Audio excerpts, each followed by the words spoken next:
So this is where we are. We are currently in August. We started in May and now we're here. It feels like it's been very short. And this is the task that we have to complete for this week. So we're going to review, of course, weekly unit 13, read chapters 16 and 17, as well as review the lectures via PowerPoint, participation in discussion board posts, and of course, complete chapters 16 and 17. So my grade section, generally I'll let you know when grades have been updated. All assignments that were submitted by August 1st, 11:59 p.m. Eastern Standard Time will be graded by this Friday, August 6th, 11:59 p.m. Eastern Standard Time. This includes week 14 and 15 quizzes, week 13 discussion board posts, and the current event analysis 3. So if you haven't seen your grade, it's because either it's not up there, or generally I like to have the whole class have their grades at the same time. But primarily it's whenever I have a current event analysis, I give myself a week. Plus we also had 2 quizzes. So week 13 discussion board post. Why is it that some people will blame others for their misfortunes, yet excuse themselves of responsibility when they fail? As well as explaining how the fundamental attribution error process and also actor-observer bias can contribute to this issue. So we're going to review all of those terms tonight, as well as, hopefully giving you some information so that you can offer more personal, professional, just experiential insight into why this happens. We have a lot to go off of when it comes to this issue. So this is the extra credit assignment. What materials have you learned, or what material have you learned during the past 14 weeks that will make a difference to your life? In order to qualify for the extra credit assignment, students must have completed all assignments in the course. So it doesn't make sense if you are trying to get 200 points when you have some other points that you could still make up. So please contact me to see what we can do. Most of you have submitted information and materials on time, or there's been prior discussion either between you and I or between your academic advisor and your team regarding any missing work. So please let me know. The points offered are count for 2 discussion board posts. So they're worth 200 total points. The extra credit assignment will be available like any other assignment on week 15. So you'll see it starting August 16th, and it will end August 22nd. Any questions before we get started tonight? Okay.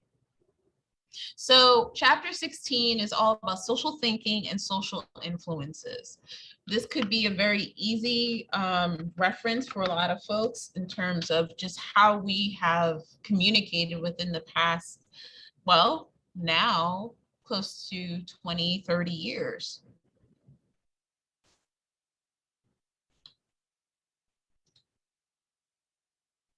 So how does group membership affect individual behavior? So generally, we have a lot of information regarding social behavior, social studies, but we're now looking at how the structure of a group, what lures people into a group. I made sure that we have certain points where you're able to see which sections discuss what, especially because of the quizzes, but I wanted to make sure that we truly addressed group structure, group cohesiveness, what makes somebody affiliate with a group. This could be spiritual group, religious group, hobbies, affiliations. You see people attribute to certain groups because of professional advancement. What does that do for you, both professionally and personally? Especially in current day society, not just what group you go into or you affiliate with, but what is your position in this group? Are you a follower? Are you a leader? Are you a role model? Are you the shaman of the group, so to speak? Are you the wise person who is sought out for advice? These are certain things that we need to really address, because moving forward in your life, you will notice, even if you don't want to be in charge, sometimes you're in charge. Has anyone ever faced that? Where maybe they are known to be one, they're like, I don't want to be, in an organizer, but they fall into certain positions. You see that at work. Something, oh, people always come to me with their problems. Maybe you're good listening. You're good at listening to their issues. You give good advice. So I wanted to ask this question because depending on the reception to the discussion board post, and also just seeing how I haven't graded the current event analysis yet. So generally I like to make sure I get a good consensus of the class to see where the curve is of just the combined grade for the class. I want to make sure that particularly with the end of the summer, I notice a dip in participation. I'm not sure if it's, well, actually that's not just me, but a lot of classes, but it just depends. I want to make sure we have some opportunities moving forward if you are in need of extra credit. But this is for this particular class. If you could describe to me what you would consider the difference between a group, a cult, and an organization. I will give, 10 points on your next quiz, let's say chapter 17. What would you consider the difference? Especially according to your textbook. What is the difference between a group versus a cult versus organization? If you had to give a definition for all.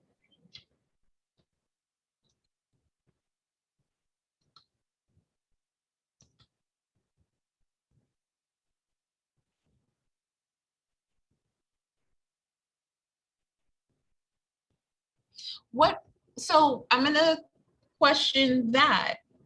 So, okay, some people say cult are followers, but in a cult, there's always a leader in a cult. So how would you define group versus cult versus organization?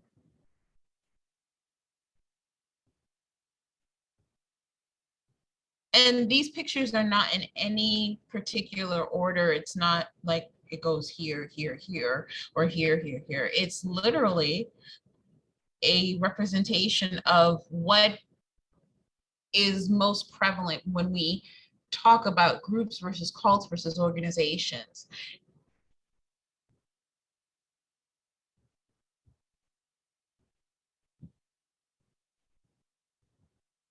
How would you define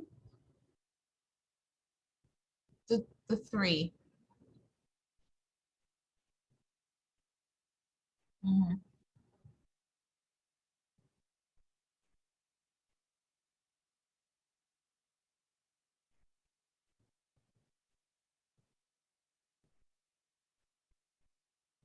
Hmm. I mean, here's the other thing. Technically, groups don't all of these need a leader. Just think about any organization you are a part of, any group that you've seen, any group that you're part of, any cult that you've seen. There's always been a person to guide them. It's kind of difficult to describe. What's the difference between the three? How do we see cults as harmful, but could that be, is that part of the definition of the word, or is that because we've had so many bad experiences, we've changed the definition? Yeah.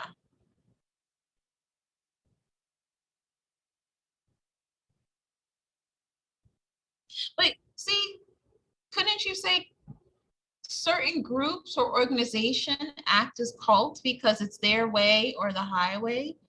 I mean, what's the, see the issue here? How do you separate these three?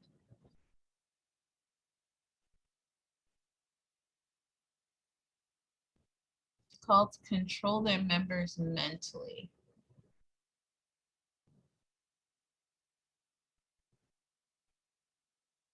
Hmm.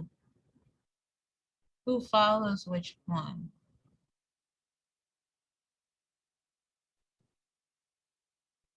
Mhm.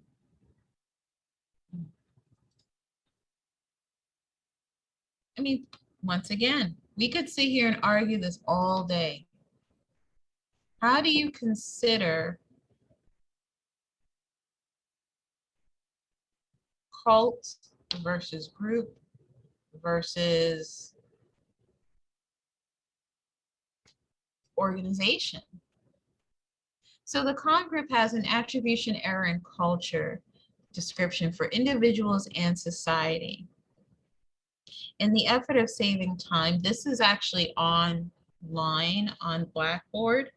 Um, I'm going to skip this video because we are going to actually be discussing this in other areas. So I want to make sure that we are taking this into account. So I will How do we understand someone's behavior? I'm Well, not we can going to offer the 10 points just yet.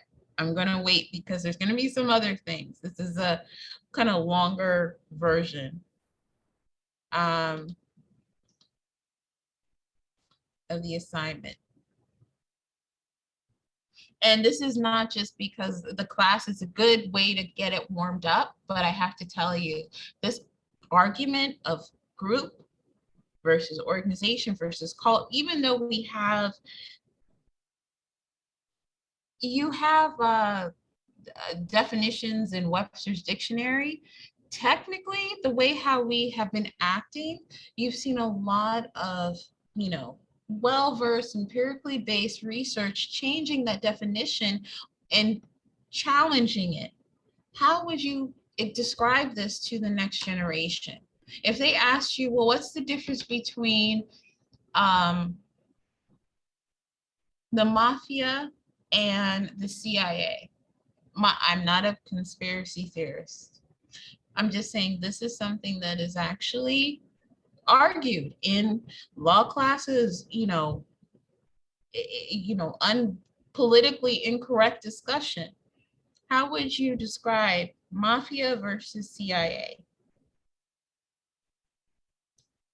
Mafia does things for a certain head or whatever, or part of their main objective. CIA can do things for their main objective. They protect certain things. The CIA protects certain things, but it's a government entity, right?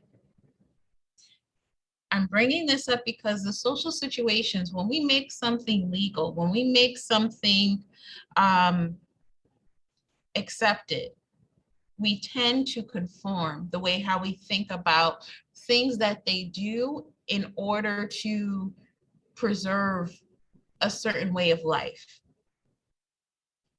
How does that differ if you are on the other side of the law?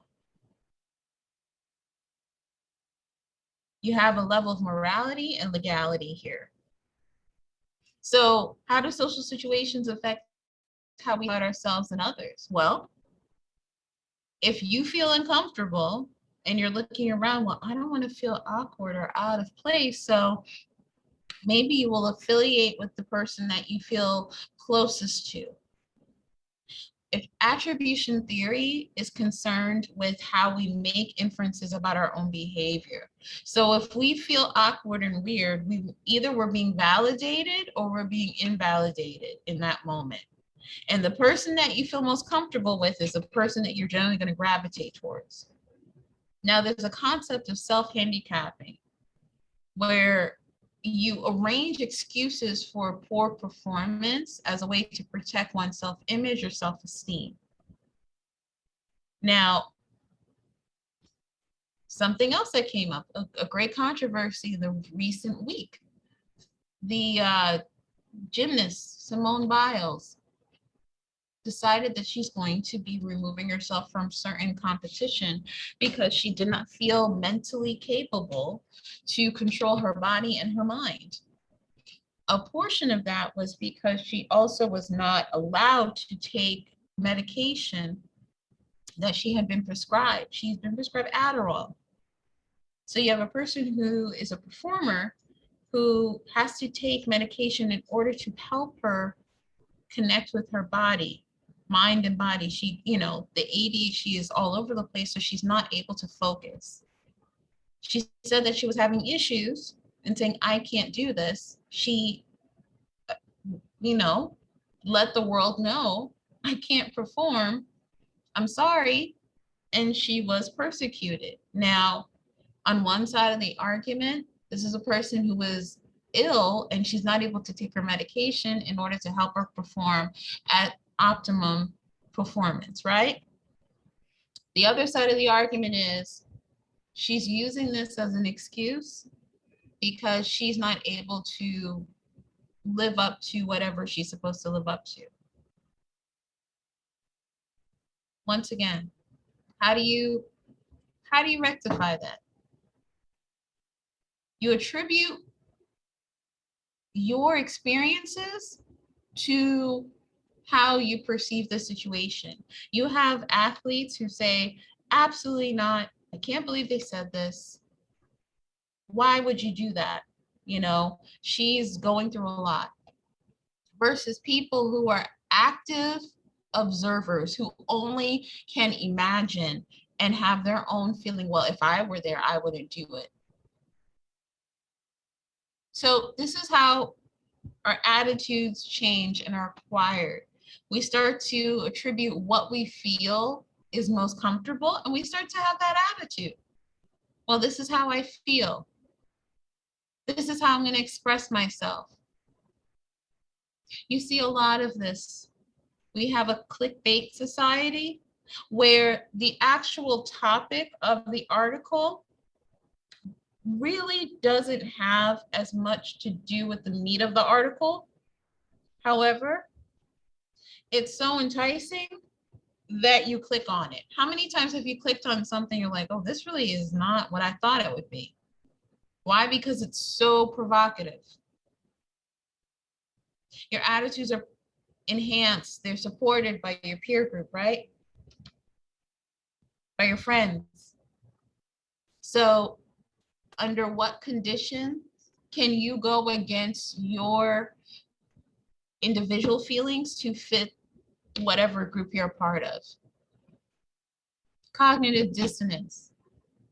You feel one way, but you're going to act in another so that you're not out of step with your group, with your affiliations, with social norms. We see this every day. You see this, it's not political, it's not spiritual, it literally is just humans afraid to have their own voice. And if they're persecuted, because now there's something called being canceled. What are your thoughts on being canceled? Because this is also a part of the group, organization, cult, 10 points. If you are canceled, what do you consider being canceled? And in fact, have you ever contributed? I'm just going to ask the class in general. Has anyone contributed to canceling someone?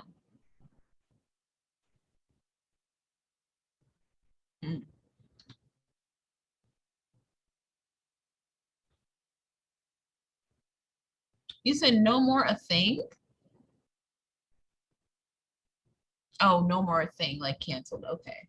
I thought that canceled was no more valuable. It wasn't a thing anymore. I was like, okay. Here today, gone tomorrow. Okay. How do you take someone's value away? How do you forget someone? Is canceling just a really kind of, it's a popular way of saying for ignored? Because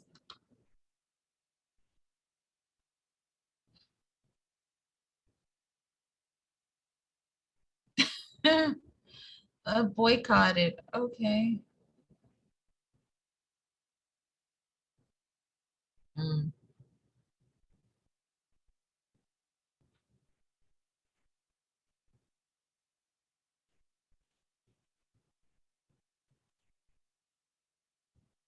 Hmm. The concept of canceling goes hand in, it's a great example for cognitive dissonance, because I've seen a lot of people not like um whomever, but they may either support that person or not support that person based on whatever group that they are a part of. That you would think so, wouldn't you? So you're seeing a lot of canceling. It's now spilled out into reality. So in social groups at work, there has been a recent study, especially with in the NIH, they did a study on socializing during the Zoom age, during the pandemic. And you're seeing more of this now because they have to interact, but they're not interacting through social media. They're interacting through just internet interfaces. So it's not considered necessarily a social media thing anymore, because you're seeing this in terms of how people respond to each other, whether they respond to their emails, whether they say they've read their emails. So now they are actually noticing a dip in a person's work performance because several people have decided they don't either like that person did something to them. But it's now affecting that person's livelihood because they're not able to show that they're they're getting their work done because people aren't communicating with them. What happens if you work for a company, regardless of what you do, and you're supposed to be able to communicate with people and they're not going to communicate with you? And they choose not to, and they say you have to communicate with them or you have to get this done. But this person, these three people have set out to basically hold off whatever they can to the last minute. There's a lot of things you see physically that you may not see online. There have been an increase in resignations, not just because people have figured out what they want to do. Yeah, it's childish, but the problem is it's happening. It's hard to call it out here. It is, but it happens. So you have people who are being bullied in a way they don't even know they're being bullied.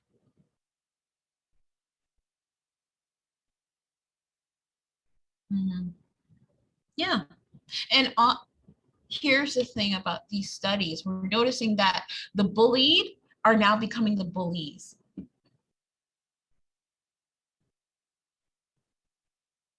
Yeah. Oh, absolutely. Mhm. So we now have a society of social influencer. You're an influencer. Who knew that was a career? There are people who are making millions just by influencing people on social media. We call that a level of charisma. We're going to discuss it in chapter 7, but just their presence, just their ability to be charismatic. Proximity, proxemics.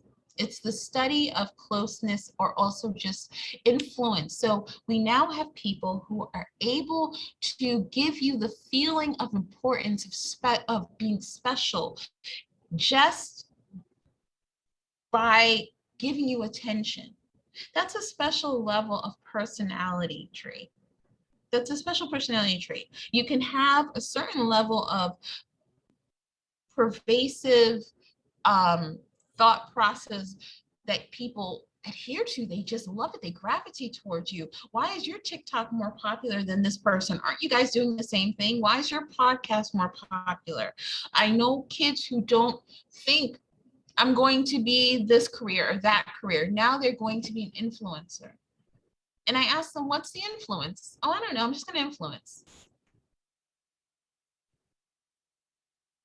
If your child or a family member or somebody in the next generation came to you and said, I'm going to be an influencer, you're going to ask them, well, what are you going to do? How are you going to do? Like, I don't know.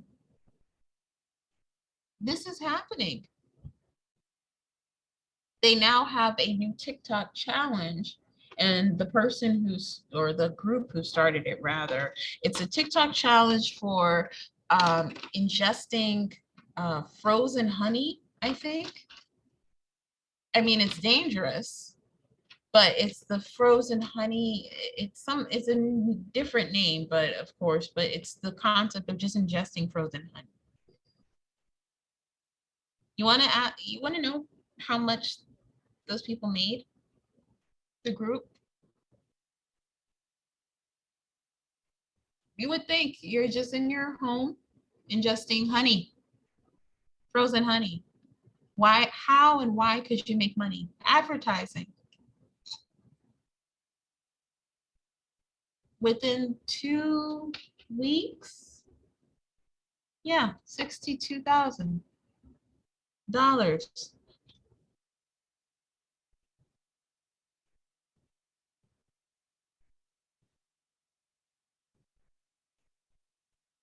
Mm-hmm.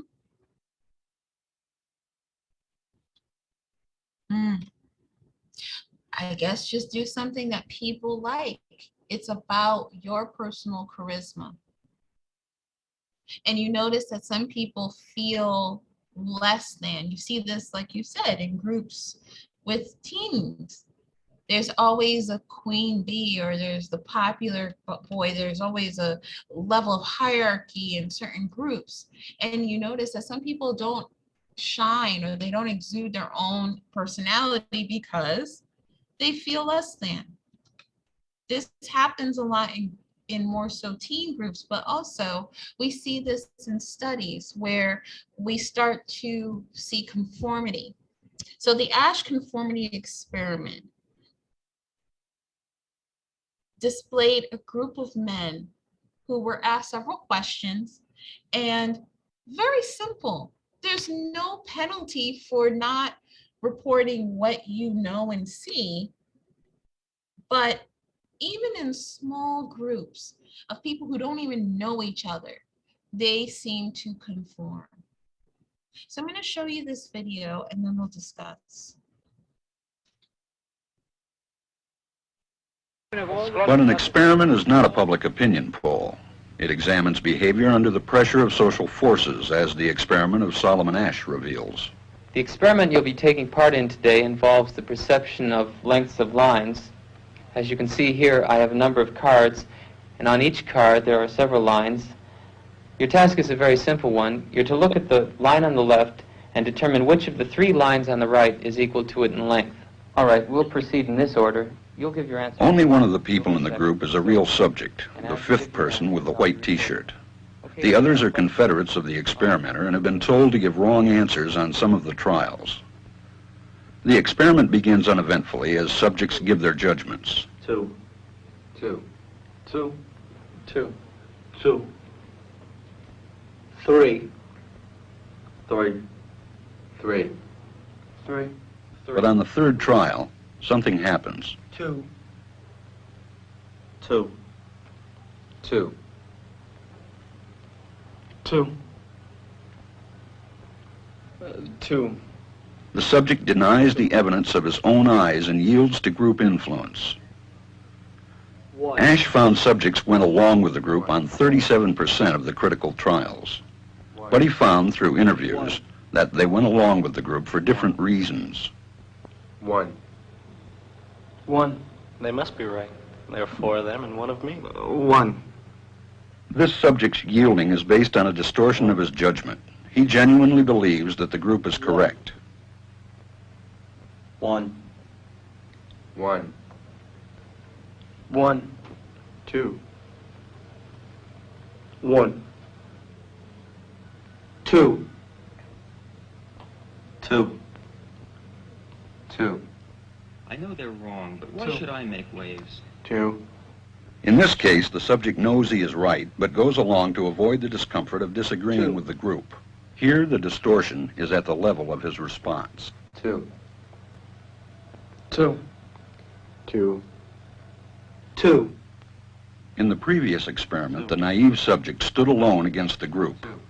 In this variation, Ash gave the naive subject a partner, here seated in the third position, who also gives the correct response. 1. 1. 2. 1. 2. With a partner, yielding drops to only 5% of the critical trials compared to 37% without a partner. Although subjects report warmth and good feeling toward the partner, they typically deny that he played a role in their own independence. The partnership variation shows that much of the power of the group came not merely from its numbers, but from the unanimity of its opposition. When that unanimity is punctured, the group's power is greatly reduced. Sometimes we go along with a group because what they say convinces us they are right. This is called informational conformity. But sometimes we conform because we are apprehensive that the group will disapprove if we are deviant. This is called normative conformity. The strength of the normative factor is shown in another variation carried out by Ash. In this variation, the subject is told that because he had arrived late, he would have to write his answers. Subjects in this private response experiment are exposed to the same amount of misleading information as other subjects, but they are immune from any possible criticism by the group. 1. 1. 1. And this enormously reduces the pressure to conform. Conformity drops by 2/3. Ash's experiment is a classic. It reveals how people will deny what they see and submit to group pressure. It allows us not only to observe conformity, but to study the conditions that increase or reduce its occurrence. This is in the 1970s.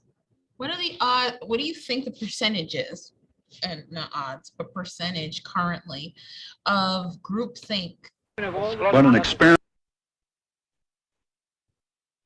is going on? I mean, we could pick any group, but realistically, as a whole, as a society, do you think that we are more of a groupthink society, or we are more individualistic?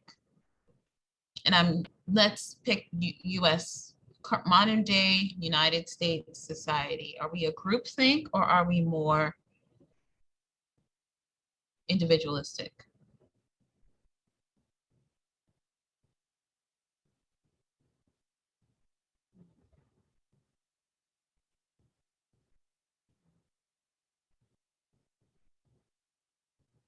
Yeah.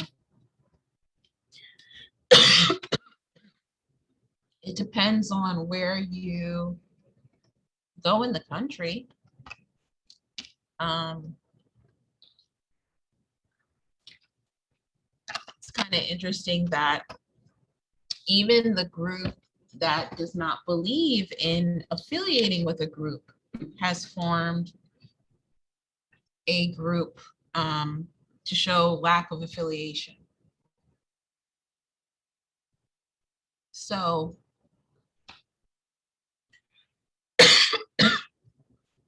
libertarians believe in smaller government, freedom to have dominance over their finances, not really feeding into social programs, but basically having more of a utilitarian kind of government practice, have more of a following. They've gained group numbers more so than Democrats, Republicans.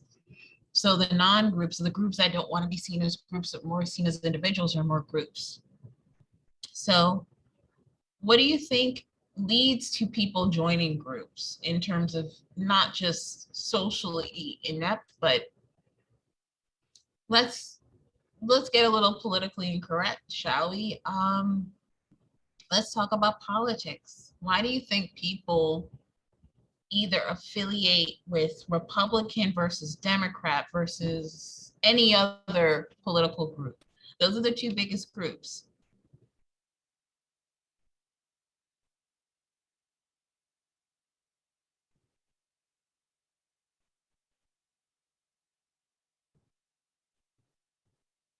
Why have we turned into a two-party system when we started off with at least 8?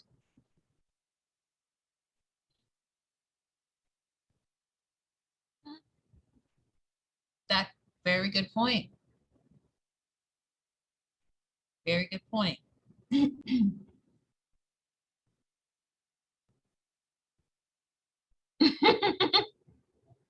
Mhm.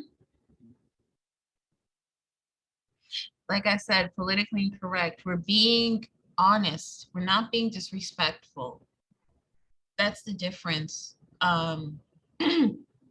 We have a habit of feeling that if we speak our minds, and it depends, because here's the thing, sometimes you can be wrong, but you have to accept that you're wrong, not because you're trying to adhere or comply, but because this is not factual, that this is not, it's not relevant to your argument. How many times have you heard people or seen people on the news or even read about it or even met them where there's something that has happened, it is factual, there's no dispute, well, I just feel they're doing this. Your feelings aren't facts. There's no such thing as alternative facts. This is where compliance comes into play. Yeah, let's be honest. People, if somebody is a Republican, they see them as racist. If somebody is a Democrat, this is a generalization, they see them as leftist or Marxist or free everything or social or whatever. And people play on that. Some people need to have divisiveness in order to have their own prime directive. And this is a social issue. This psychology, it's so social that we're socialists or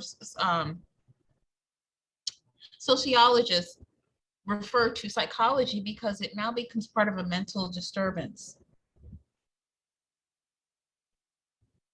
I use Alex Jones as a reference. So if you're not familiar with Alex Jones is, or was rather, well, he actually still is active. He is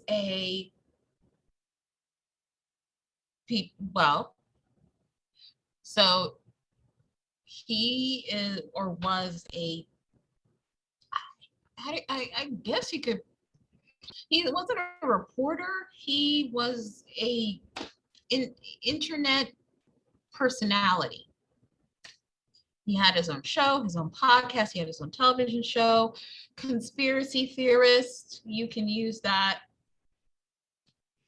He made a statement, well, he's made several statements about some controversial things.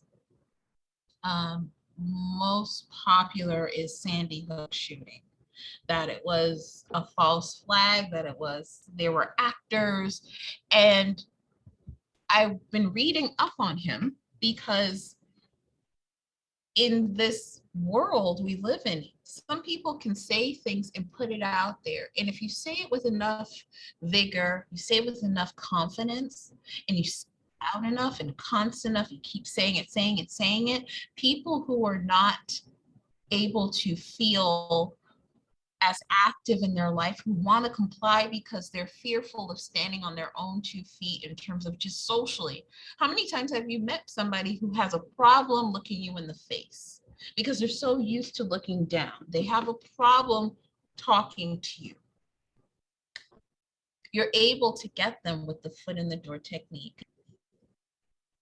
You're able to give them a little rope and say, you know what, you don't have to talk for yourself, I'll talk for you. You know, you're able to make them feel special, but tell them that they're only here when everyone else is here. And this is, you know, they're here, but they're, you know, you're making them feel good. So Alex Jones, I'm not personally a fan, but he said something that was so offensive that,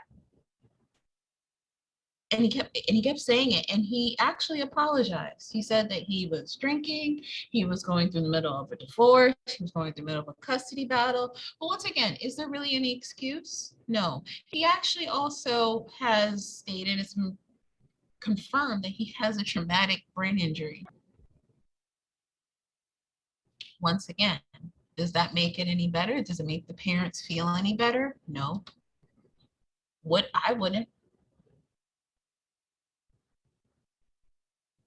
But this is a person who has gained a lot of reputation, a lot of following, because people wanted to be obedient. People wanted to follow someone.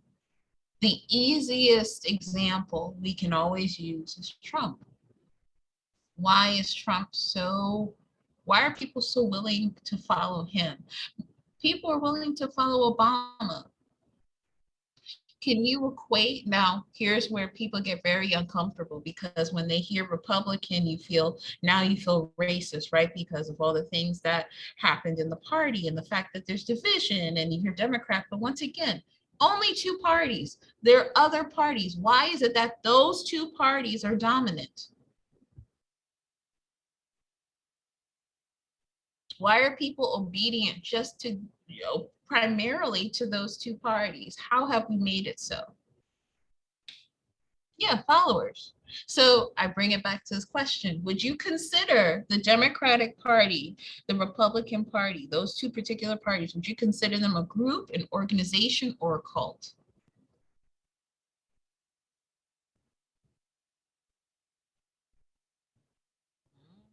Very true.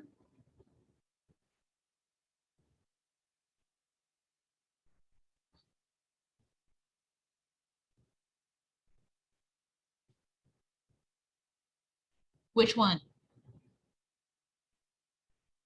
Group, organization, or cult?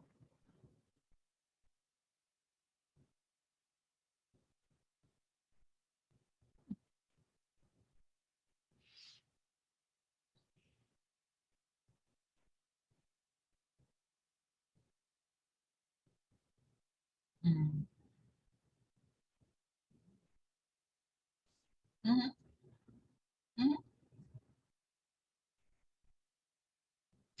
Milgram did a lot of studies, is a great reference for social studies within psychology in regards to how we are obedient, how we're compliant, because obedience and compliance aren't the same thing. However, obedience in Milgram studies decreased when the victim was in the same room, when the victim and subject were face to face, and when the authority figure was absent, and when others refused to obey.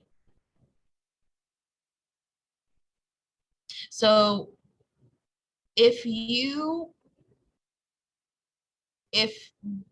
great example of a Milgram study, and I was hoping that we would be able, as a collective, as a country, to be able to address how January 6th happened. Not so much why, but how. And the difference is, we know why, but how did it happen? So for the Republicans, because now we have these two polarizing groups where we only see through the guise of the Republican objective in the moment and the Democratic objective in the moment, you may have some people who are active, they're like, you know what, I'm a democratic socialist, or I'm a far right, but I caucus with these people, because like you said, people don't like to vote outside of these groups. Now, if you've been watching the opening testimony for January 6th, and you have some police officers who were involved. This is actually a Milgram study. People who have to face the victims of what they've transpired, they've done, this is going to attribution era. So if you've done something wrong and you've pretty much been unable, or you've been able to execute certain excuses, and let's say you've sided with people who have done the transgressions against the victims, and now the victims are in the room, but yet you're not there. Yes, you can talk and you can say whatever, but if you're face to face with the victim, it's very difficult to say, you know what, you're wrong. You deserved it. This is a problem. I would have loved to get those people who are very outspoken to be in the same room as these police officers. This is an example of the Milgram study. We're actually seeing it happen live. It's very easy to talk behind someone's back. It's another thing to say it to their face and say it with the same conviction. This is not a political thing. This is not a legality thing. This is purely clinically, it's a psychological thing. How do you believe something? It's very easy to be brainwashed and believe it with fellow membership, but it's another thing to believe it, hold on to your convictions in the moment, in the face of reality. So is brainwashing actually possible? And is that how people are converted to cult membership? What would you consider brainwashing? How can I brainwash someone in this day and age? We have the terms unfreezing, changing, refreezing. But seriously, how can I manipulate you? They don't allow free thinking. And this is a question I love to ask people. Do you think everyone in this class who's currently on this video class lecture, I would love to hear your response. Do you think you could be brainwashed?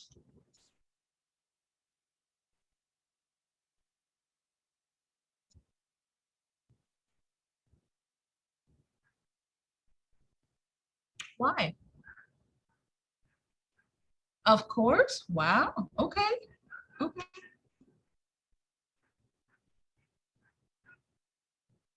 How? Why?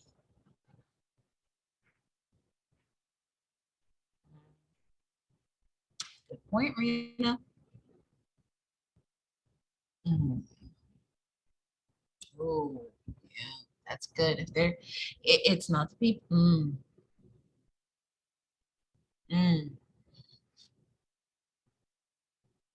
Wow. No one has said no.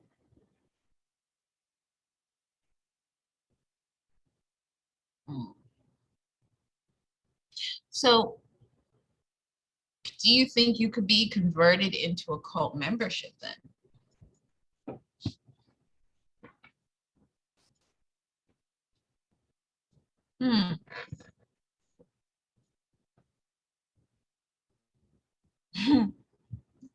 True, true, very true. Mm. So what we go once again to cult, the definition of cult membership, because it goes back and forth. Cults are groups that rely on coercion, but technically, and this is where we get politically incorrect, mind you, I do want to remind people, I didn't just grow up with one religion, I grew up with two. This is something I had from my parents, but I grew up with a parent who, well, one parent and then both. I grew up with not only Christianity, but Islam, dually. And while I'm a walking hypocrite because I believe in evidence-based research and results and scientific, I also believe in spiritual nature. Do I believe in the whole thing in terms of word for word? No, but I believe in the message. However, still consider myself this. I say this because people can see this and think, oh, well, your beliefs are based on a baby who was born to a virgin and missing period of adolescence and young adulthood to 30 years old where he moonwalked across water.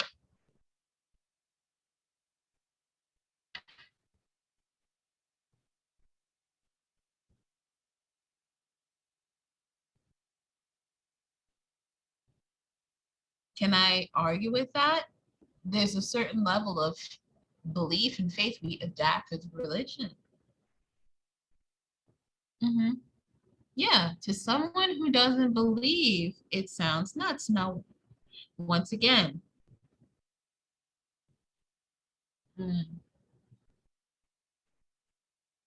yeah, you could think for yourself. But looking back at it, we have practices. But because it's accepted, it's seen, it's more legitimized now. It doesn't sound so weird.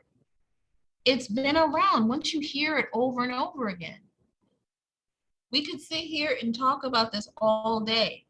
Is religion a cult? Is, your spiritual belief? People say, I'm not religious, I'm spiritual. And I will say that I'm not spiritual, which means there's certain things, do I believe word for word? Because there's certain sects within religion. So there's cults within groups, within organizations. It is frowned upon. Yeah, yeah. Think about all the things that we believe as a kid. If you grew up in certain societies, you believe in Santa Claus.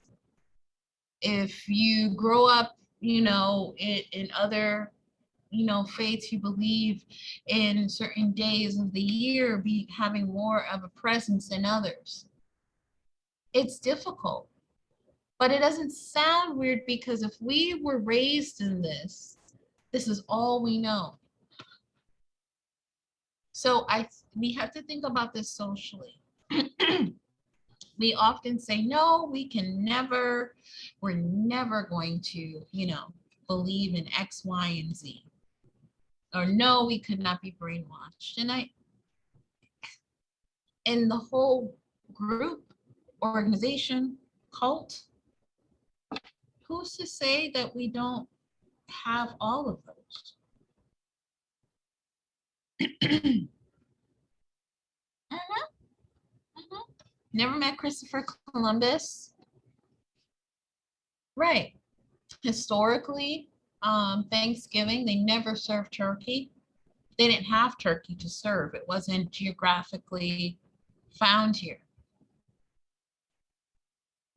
There was no maize, but when we make things suitable to us, it meets our prime directive.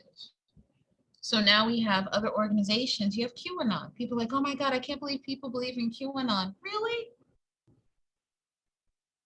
It sounds weird to us. I'm not agreeing with the belief in what they're saying. I'm just saying it sounds weird to people outside of that belief system because it sounds weird, but it hasn't been around as long. So this is where self-assertion comes in. Self-assertion is just knowing and feeling comfortable with what you know from your experiences, understanding yourself versus being aggressive and feeling I know what I know, and to hell with you for questioning what I know. I know what's right and that's it. And I need to have this be right. So whatever you believe, I have to take that away from you. We start to see that now, where in order for me to be right, I need to disprove whatever you believe. That's not self-assertion. That is the beginning of psychopathy. I need my worldview to make sense. And because it doesn't, because I know in reality it's not, I need to do whatever I need to do in order for it to be right.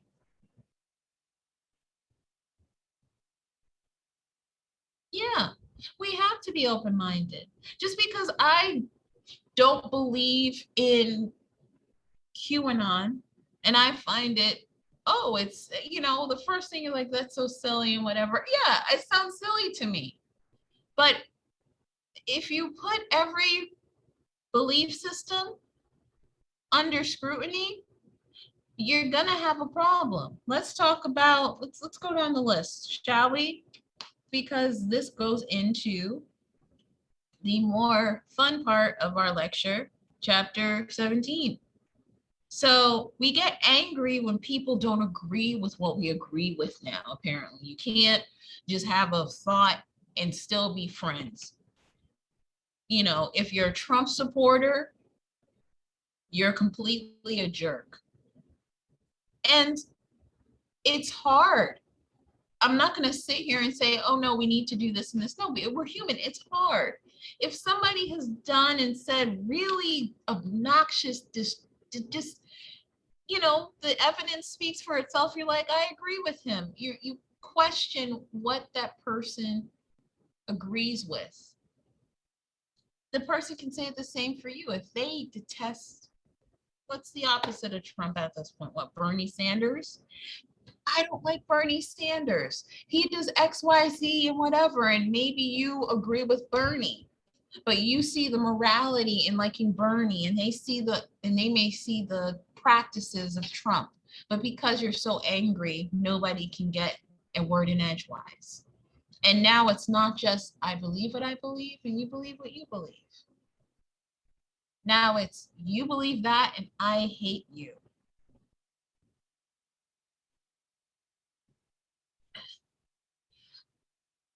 But this is where it gets tricky, because it's no longer about just liking someone. Before you could like, I remember people liked Mitch Romney versus Obama, but it wasn't at the level of distastefulness. When somebody's personality, and we'll get into this, it's the tolerance. And right, like you said, there's more to it. We use Trump as the bridge from having political view differences. It's a difference between being liberal and conservative, between a fanatic and just lunacy.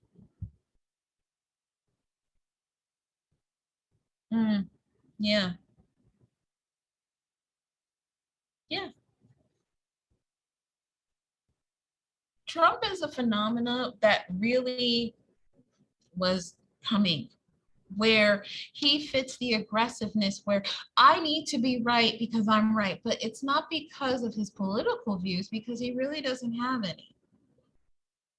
Trump is a great example of how narcissism plays out and you've been supported, and that behavior has been endorsed and supported. When you're enabled, that's what happens.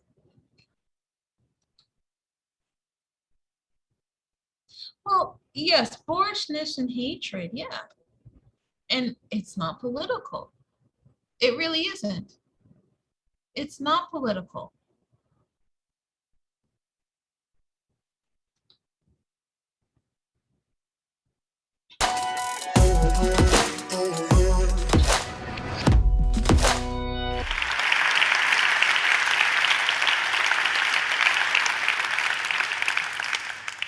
Good afternoon. It's great to be back in Düsseldorf. Many of you have asked how I became a social media influencer and a luxury travel writer. Well, I haven't always traveled in the luxury category. Let me share with you my first adventure. In the middle of the night, I heard this voice. wake up, wake up. We need to leave right now. I got up and followed into a Jeep. As we were driving away, I saw explosions and fires from a distance. We get to the airport. There are 2 planes left. There are thousands of people trying to get in the last 2 planes on the tarmac. I get in, and I sit on the floor in a U.S. cargo plane in the floor seat. As I sat there, little did I know that I will never see my home again. And I didn't even know we had lost the war a couple days previously. And we flew to Guam. It's a refugee camp for the Vietnamese. I woke up the next morning, and it was scary, it was bleak, because I woke up in a tent with a bunch of strangers. As I was sitting there, a young soldier came to me and gave me a chocolate candy bar. And he smiled at me, and I smiled back at him. Until now, I still remember this chocolate bar, this gift. About 4 weeks later, my dad remembered only one American name in the US from the previous job that he worked in the Army with him. And he went to the Red Cross, and he asked for Bill Ott. The Red Cross representative called him and said, "We have a family here of 6. Would you like to sponsor them?" He turned to his wife, Betty, and said, "Do the right thing." Thank goodness he chose kindness.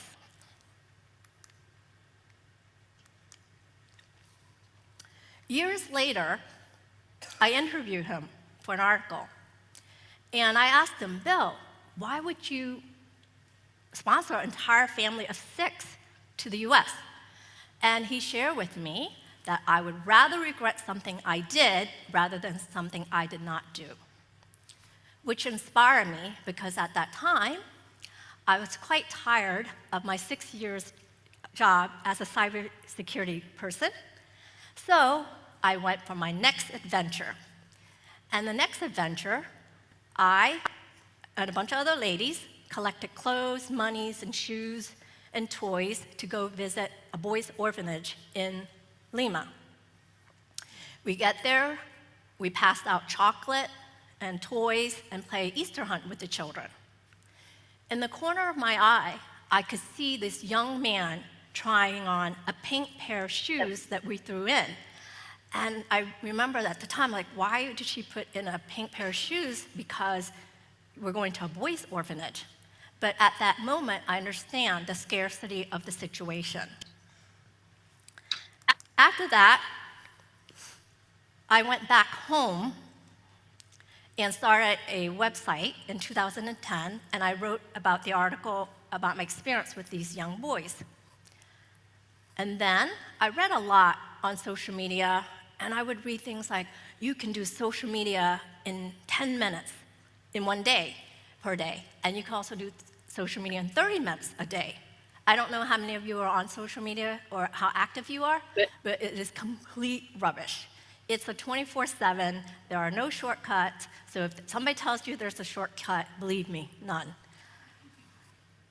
And then I was listed on Forbes, and being an influencer has its perks, because after this conference, I'm going to fly home to Vietnam for the second time, but in business class, because I work as a brand ambassador for a particular airline, and we were working on a campaign where I flew from London to New Orleans to celebrate Mardi Gras.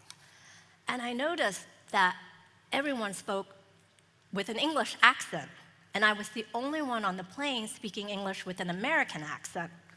And I thought that was odd, so I inquired with the PR lady and asked her, "How did you find me?" She said, "Anne, we found you on all the luxury travel lists, every single one of them, you're on top of the list." So you see, I use this hashtag in most of my posts. And for brand strategy, it's all about how you want to be found in searches. What is influence? Who is an influencer? Well, we know that influence has been around for decades. Movie stars have been in commercial for shampoo and coffee. Now we have Instagrammers, YouTubers. I myself work with different brands, and I would take over their Instagram account and videos, and I would write articles for their website. In this photo, as you can see, I'm sitting in the pool, facing the Arenal volcano in Costa Rica. And I have a cocktail in my hand, and you think, oh my God, she's so lucky. She's gonna be there all day basking in the sun. Well, when you see anyone tweeting, my office for the day, that is not reality, okay? My day starts at 6 in the morning sometimes, and then it ends at 2 a.m. Because by the time I collect all the data, you have to edit it and create content and share it for your client. The reason why I wrote the word Vogue here is because Vogue reminds me, Instagram reminds me of Vogue, because you know that Vogue used Photoshop to make the body slimmer, or bustier, or beauty mode. And with Instagram, it's the same thing. So as an influencer, I feel that we are responsible in what we share on Instagram or on social media in general. So being authentic is the new currency on social media. You don't have to have the perfect pose, the perfect everything, because that's not reality. In fact, what I would suggest is to be in front of the video more, like Instagram stories, so that it's live, you can't edit it, that's the real you. And actually, they appreciate it because they want to hear your voice. They just don't want to see a still picture. They want to see if you're real. Now, who can be an influencer? Anybody can be an influencer. I don't know if this video is popular or not, but it was quite popular in the US, so take a look at this. Hey, I'm really excited to share with you something I got. Okay, so you want to see what I got? It's so great. I can't wait to show you. Okay, this is part of my birthday joy, still rejoicing in my birthday. And so here's what I got. I'm going to take it out of the box, and I can't wait to show you. Tight on me, I got to undo it just a little bit. Hold on. Stay patient, people. Stay patient. This is going to be worth it, I promise. Maybe not, but it's worth it to me, and I had to share with my friends on the internet webs. So here's what I'm having trouble getting it. Okay, patient. All right, we're doing good. Okay, so this is what I got. Once again, this is for me, not for Duncan, not for Cadence. I mean, I'll let them play with it. I'm not a bad mom. I'm not a jerk, but in all honesty, at the end of the day, it doesn't go in their toy box. It goes in my room. So here we go. I gotta take off my glasses for it. Oh, naturally. Okay, here we go. So, yes! Now watch when my mouth actually moves.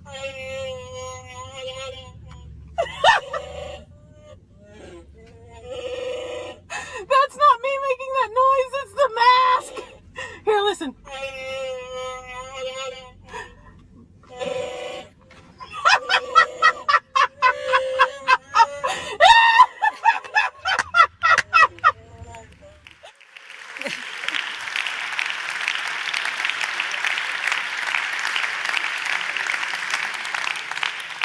So you see, anyone can be an influencer.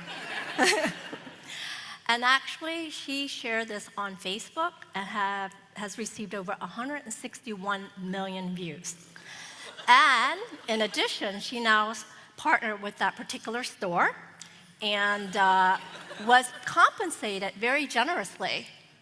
And I also partner with airlines, hotels, and cruise line.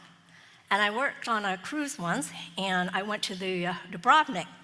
And a tour guide told me that because the movie Game of Thrones and Star Wars were filmed in this particular location, they are not able to take in the influx of the tourists.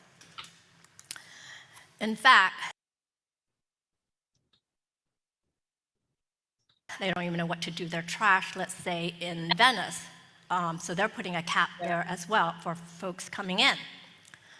So as you can see with the trend, if we also use social media, it will also amplify the message and the location. I actually saw Crazy Rich Asians recently, and right before this trip, they invited me to go see the premiere in London because they want to have social media influence amplify the experience and the location. So if you work in tourists, you will know where to focus on the trend and be prepared for your location. Lose your phone to find yourself. Why do I say that? Well, I was invited to a Sting concert, and I was just right in the front row like you here. And I was so excited. And I videoed the show, I took tons of photos of Sting, and then I went home. And then I watched all the songs on my cell phone. And at that moment, I felt so cheated. Because why? I didn't experience this with my girlfriend. I wasn't on a job or an assignment, but I just did what I did habitually. So put the phone down and play with your friends. Okay, I read this recently. It's called the Little Red Book app, and it's influencer marketing. The layout is very close to Instagram. And there's a buy button now where when you hit buy, it will track the revenue to the influencer. Currently, with influencer and all this marketing campaign, there's really not a cohesive way to track the influence. For example, they'll look at the number of followers, and you know you can buy followers and likes.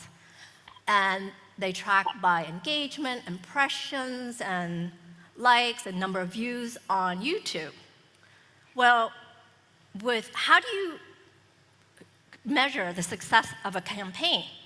Well, with the executives, all they care about is their bottom line and the ROI. So perhaps in the future, we could track the influence, rather than the influence that we can focus on the revenue itself, not the number of followers that people have. In my life, the three things that have influenced me are, number one, the young man at the camp where he gave me the chocolate candy bar, and those young boys at the orphanage, when they hardly had any food left at lunch, he wanted to share with me. He was so proud. He wanted to sit next to me and gave me his food. Number three, I would not be here to share this with you if Betty and Bill had not sponsored our family. Now, what will the future hold? Whatever the future holds, it cannot automate our relationship. It cannot automate our conversation. It can make life easier, yes, and fine-tuning it. But for me, what I've learned is that humility, gentleness, and kindness and generosity will open more doors to your future than you could ever imagine. Thank you.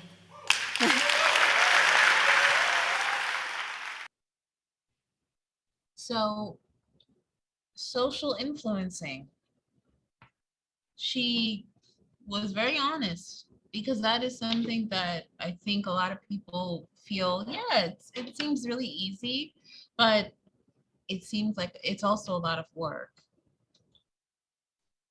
And I did not see that video outside of this video.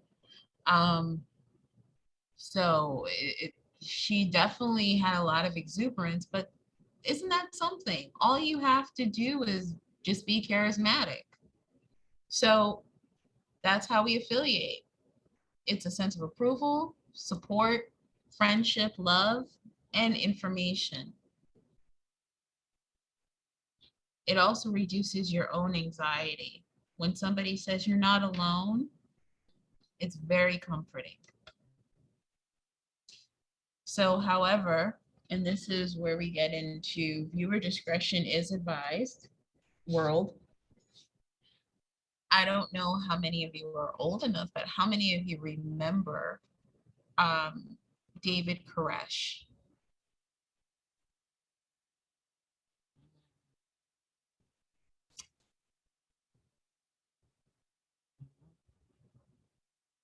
See, that's the thing about pro-social and antisocial behavior. Depending on your level of social support, whether it was positive or negative, it can go either way. So I've said this before and I'll say it again. Sociopaths are made, psychopaths are born.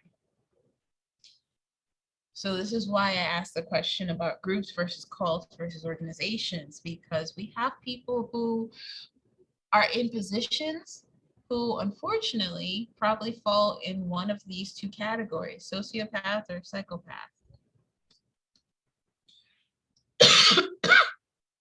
So this is a brief history on David Koresh. What is one of the first things you notice about David physically?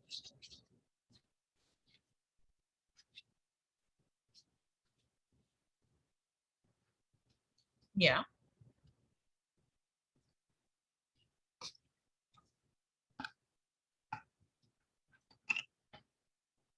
Smiling, but also we could say it's more derision, a sense of I'm going to con you. But aesthetically, in certain realms, pleasing. He wasn't seen as bad looking. As the years went on, he actually wanted to adopt more of a look closer to that of what is considered to be a portrait of Jesus Christ. In a lot of popular texts, Jesus looks to have brown hair, certain type of skin. He wanted to adopt that. But this is his history. He was born to a 15-year-old single mother. He never knew his father, was raised by his grandparents. Teased, bullied. Remember we said bullied, the bullied become the bullies. You throw in some special learning disorders, inability to create certain social connections. And when you get a sense of power, what is it about certain people who are able to gravitate to levels of follower to leader?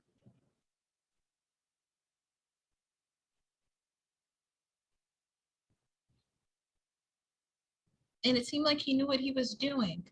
Sometimes you believe your own hype. So what factors influence interpersonal attraction? We talked about Donald Trump.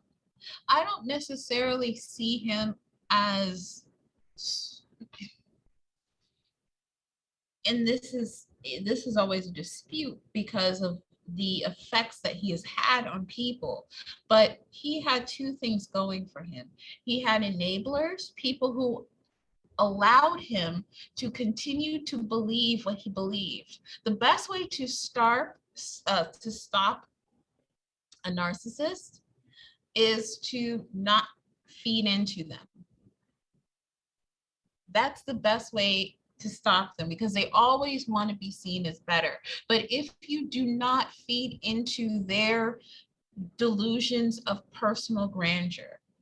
But then the second part is he was charismatic. To me, he was one of the ultimate social influencers. When you have a product such as yourself, it's about being a con artist. You have a level of bringing people in. When you meet somebody who is narcissistic or has some antisocial personality traits, and if they want something from you, they want your compliance, your obedience, it's about you. They're going to give you eye contact. They're going to make you feel special in the moment.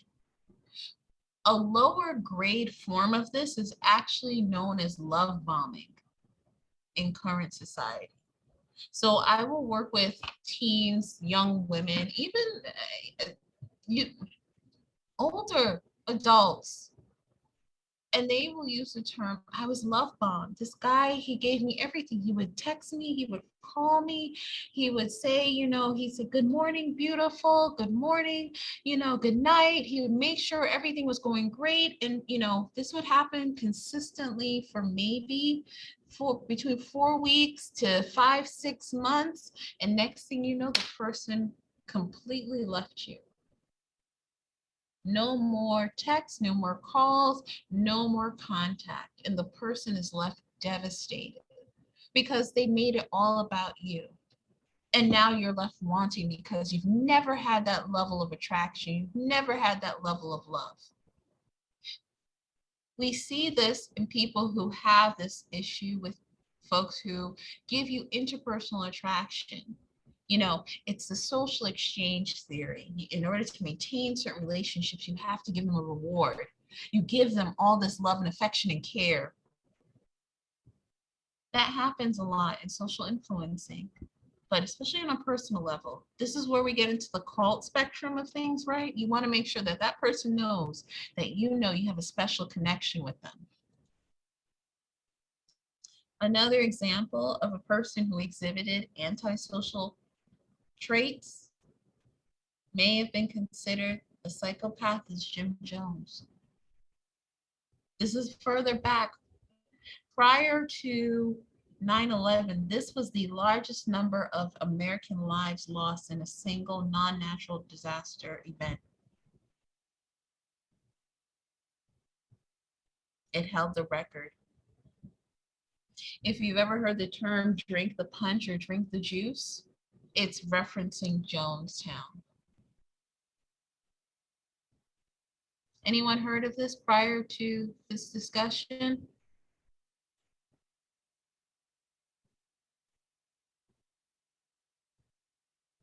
Yes. Don't drink the Kool-Aid.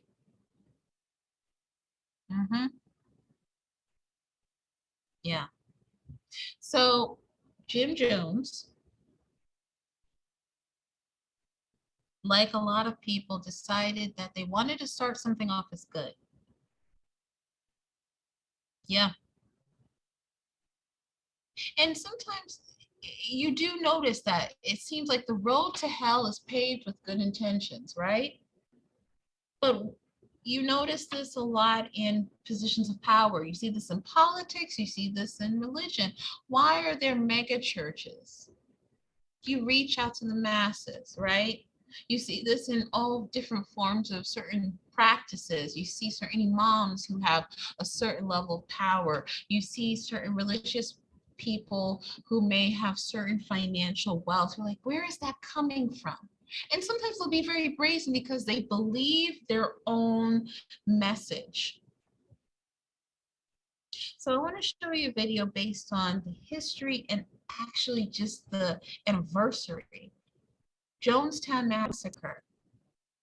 To hold that record as the most lives lost in a single non-natural disaster event is disturbing. It is actually still today the largest mass suicide number. Think of the amount of influence you have to have on someone. And not just someone, but a collective to entice them into committing suicide. Yes, he had people of all races, equality.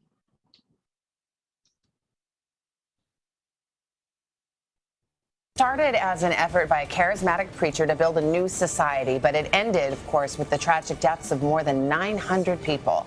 Here's NBC's Joe Fryer. Jonestown was supposed to be a paradise in the South American jungle. It was anything but. The saddest part about this tragedy is that good, decent people died who were well-intentioned. The story begins in America during the 1970s when Jim Jones created a religious movement called People's Temple. The charismatic minister fought for civil rights and had a multiracial family. It was the original Rainbow family, including his adopted son, Jim Jones Jr. Did his message at the time resonate with you? Yes, yes, yes. No isms, no sexism, racism. But in the new book, The Road to Jonestown, author Jeff Gwynne details how Jones started to change. He's convinced himself that he is some sort of superhuman martyr. Jones persuaded nearly 1,000 followers to move to a remote jungle in Guyana. The concept was to build a new world. A socialist utopia.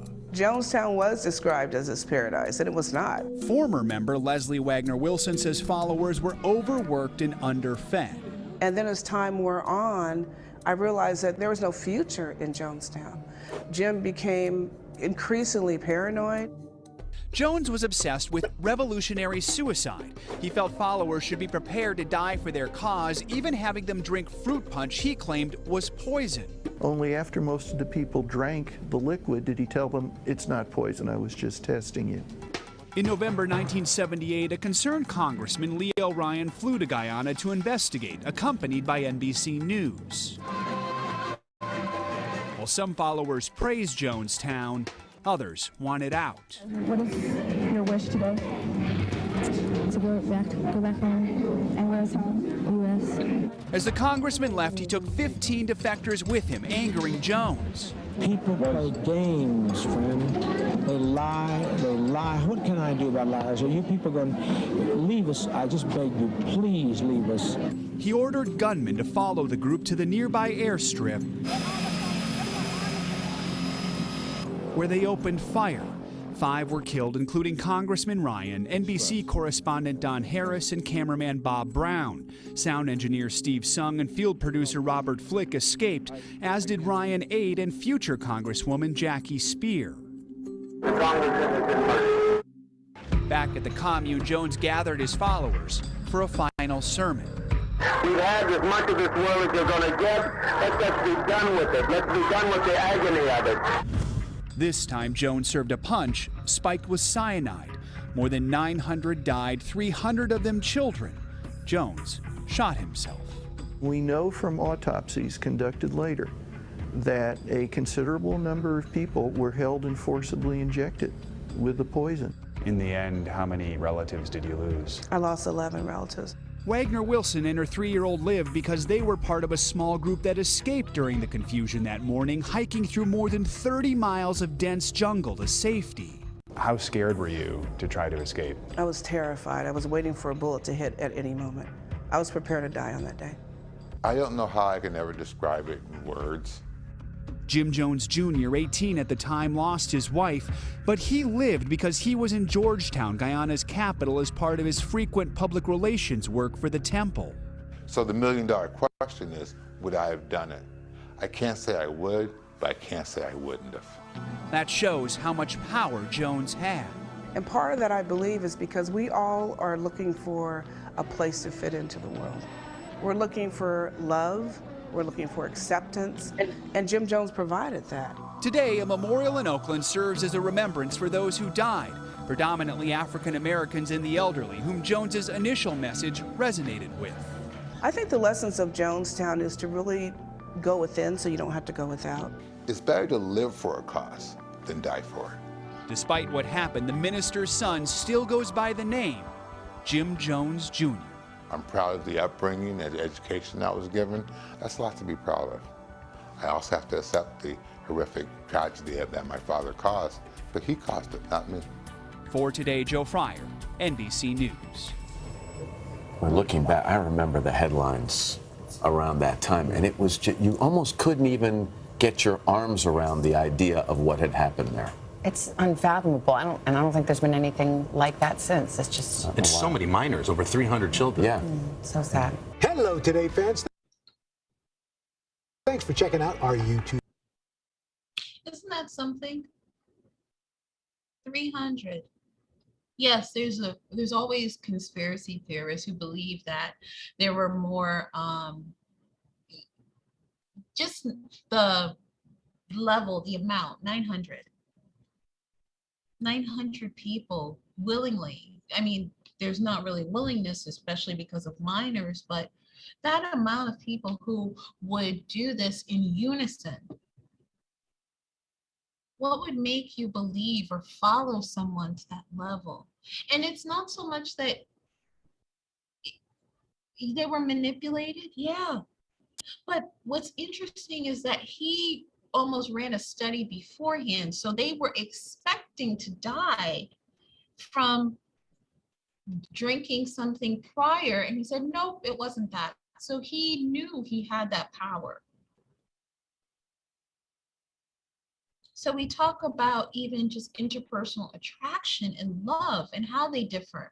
We talk about the manipulative relationships we have with people. You see this in dependent relationships. You see this in abusive relationships. Why is it that we're able to form certain unhealthy attachments even when we know it's not healthy? What are you getting out of this? What are you getting out of this love where you have to question your own safety? I talked about before the term or the event now colloquially known as love bombing, where a person provides you with so much intense affection, even love. I've seen people get married, not saying it's not possible, but when you're given so much so fast and at such a rapid pace, and then they notice a drop, just a complete drop. With the advent of social media, we now have the ability to access more people in general. What makes you think that's going to be limited to just engaging in a non-romantic way? You have dating sites, you have people who are able to now have multiple intense relationships. Yeah. And that's a very good point, Carla. People are very vulnerable when the intimacy is taken away. Because when you're separated, you're not able to physically do anything in person together. There's a certain intimacy that is built. So you find a lot more people devastated at the fact that I've made this intimate connection with you. Even if you're just talking about certain things in a sexual nature, the fact that it's always about the promise. Our imaginations are generally more fulfilling than what we experience in person. You imagine so much. Think about all the ways how we imagine relationships. That one person is supposed to be your everything. They're your provider, they're your protector, they're your shield, they're your confidant, they're your therapist, your doctor, I mean, romantic relationships now are so engrossing. And when I say now, I really mean in the last, let's say 60, 50 years. There's a study, New England Journal of Medicine. This was about 10 years ago, discussing the attributes of what we consider the gold digger. So it's really interesting because women were historically in need of securing a good livelihood and providing not just for themselves, but for their families. And it was their way to get out of a certain economic class. Only until, let's say, the last 100 or so years, well, let's give it, let's say 80 or so, that women were seen to be marrying more so for emotional reasons. Now we have gone completely against it, where if you're, marrying to get yourself into a better financial state, it's not healthy. And okay, yeah, but that was agreed. It differs. It's hard to change certain human development. So we then ask ourselves, what factors influence our willingness to help other people? So 4 decisions go through a person's mind. First, you have to notice the need for help. You have to then define the emergency. A lot of people don't see certain things as important. Then you have to be accountable, responsible. Then you have to then make a certain course of action. There are a lot of people who say they help but don't. They just notice that they're stuck in this part. They're also unwilling to move to the responsibility because whatever decision they make is something they're going to be held accountable for. This is the pro-social behavior, you know, the socialism of our society, right? But helping other people is actually endorphin rising. So what happens if you historically in your own life don't really care to help people? What if you're on the other side of that? What if you're aggressive? Aggression is a fact of life. If you're going to be mad at one point in your life, it's generally how you exhibit it, which is questionable. Certain people, and it is a issue that keeps getting revisited and yet debunked. There's a term called the warrior gene. Some people, and when I say people, I mean researchers and even conspiracy theorists, believe that certain people are genetically predisposed to having aggressive types of behavior. Subsets of this are seen in assessments where people will be assessed for, oh, you have more of a personality that leans towards being a correctional officer or a police officer or something with authority that allows you to use a certain level of violence. We've taken this further. We've started to learn how people respond to aggression. Your aggression can be reduced by reducing your exposure to violence, but your exposure to certain types of violence at certain fundamental periods in your life can be a fuel for frustration, aggression issues. If you are modeled and you have seen how people deal with frustration and aggression, remember I discussed the case where we had the father who took their son to the January 6th rally, which turned into a riot, which turned into an insurrection. What are the odds that that kid probably saw more aggression in their life than someone who didn't?